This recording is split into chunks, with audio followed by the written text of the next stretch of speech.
The following is a presentation of KSL Sports.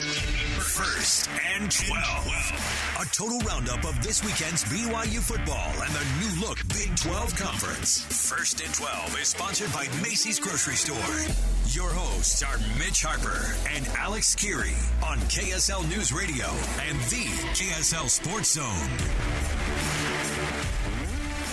Welcome back, everybody. Happy Sunday morning to you. Thanks for being with us on First and 12. Alex Kirry, Mitch Harper in Arkansas right now, getting ready to come back after that big win that BYU had over Arkansas yesterday. The Cougs moved to 3-0. Our game reaction as part of our first hour coverage here of First and 12 before we get into the rest of the conference as well. You're coming up on the first week. I mean, I don't know. Does it feel – I mean, you're already into the season, Mitch. And so I don't know if BYU fans are like, no, now it's getting real. I don't know how you feel about it. You're going to be in Lawrence next week, and we're going to be doing this again. And so do you look at it like, no, now it's reality? Or do you look at it and say, nope, you know what, a game like this against Arkansas, that helps so much for BYU to kind of be able to get in the headspace of where you need to be for big conference football? It does feel surreal that BYU is getting ready for conference play again, because I'll be honest, the first couple of weeks have felt kind of like Independence, these, big stages in an SEC venue, and you pull off an upset, and everyone's, dancing around getting all excited, but then you realize, oh, now there's a league. And when Kalani Sitake said in the postgame, we're 0-0 now, you go, this is different, and it's actually here. 2 years ago, the moment where that Dr. Lawrence Skuvnik saying, I'd like to invite Brigham Young University to the Big 12. Now it's go time. Now it's actually playing games. So it does feel a little surreal, but a great spot for BYU to be in, being undefeated going into league play. One of the things that was interesting last night was, in the postgame, Kedon Slovis was asked a lot about, a lot of things across the board when it comes to games that were emotional for him. And right off the bat, he was asked in this press conference in the postgame about where this kind of stacked up or how high on the list it was of games that were kind of big ones for him or emotional for him. Here's what he said. One of them, yeah, probably. Pretty emotional. Lots of ups and downs, but probably guys the way they battled and came back and won. Talk about taking the first couple of body shots there and being able to come back and, and just stay in the ballgame. Yeah. Got down 14-0 early, but there's still so much time left, and I think regardless of that, it's a long game. Again, there was still like 12 minutes left on the clock in the first quarter. We knew we just needed to get something going in our favor. We got the first touchdown. I think things kept rolling, and then we got the second kind of body shot in the second half. But at that point, we were down 11, and we came back for more than that earlier. So I think guys stayed positive, and I'm just really proud of the guys. It's a tough team to battle back from two of those, being down two times in the game. What about the double pass play that you first scored on, what that was like, and had y'all kind of been seeing that for a game like this? Yeah, we kind of put it in this week.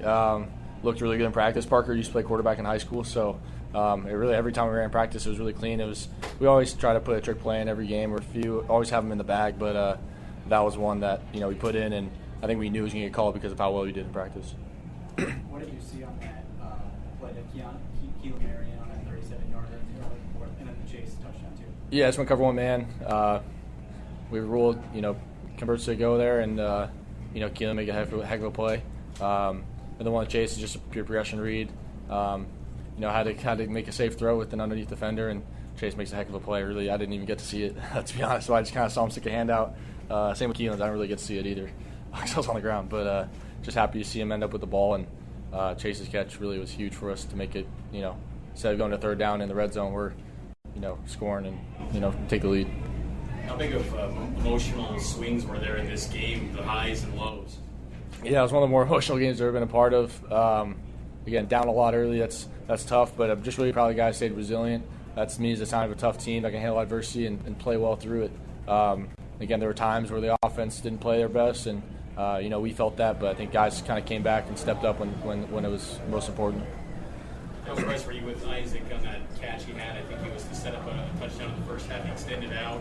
You sat in the pocket and let it rip. Yeah, I didn't really see it till after either. So someone told me, "Hey, go love up Isaac. He made a heck of a catch." But yeah, that was a tough play. Isaac made a nice adjustment, kind of with the defense they had, slipped inside, and again, it's nice having a huge big target like that. Just the delay in game penalty y'all have ever had. You were able to get the field goal out of that. Oh yeah, that was huge. Getting that field goal, and that really made a huge difference. And again, just proud of the guys and the way they handled it. Hey, bud. Hey, man. Last question for Kedon before I take him. Anybody need anything else? What do you think of Cougar Nation on the road at the end? Big celebration after the game. Yeah, that was awesome. It's pretty loud at the end of the game. A lot of blue in the stands. I know the reputation. I've seen it firsthand when I was at USC, and to have it supporting us on the road, it was awesome and great celebration at the end. Just proud to be a Coug. A lot of fans loving to hear that, Mitch. Proud to be a Coug. And a guy who, frankly, in the last 2 weeks, this offense has come a long way. 38 points this week, and then, of course, you've got yourself 40. What did it even end up last week? 41 last week. Certainly, fans have to feel pretty excited about where Kedon Slovis' head is at right now. Prior to last night, Alex, the last time BYU won a game under Kalani Sitake where they were tied going into the fourth quarter, Kedon Slovis was in the game. It was the USC quarterback back in 2019, BYU USC. That one was tied 17-all.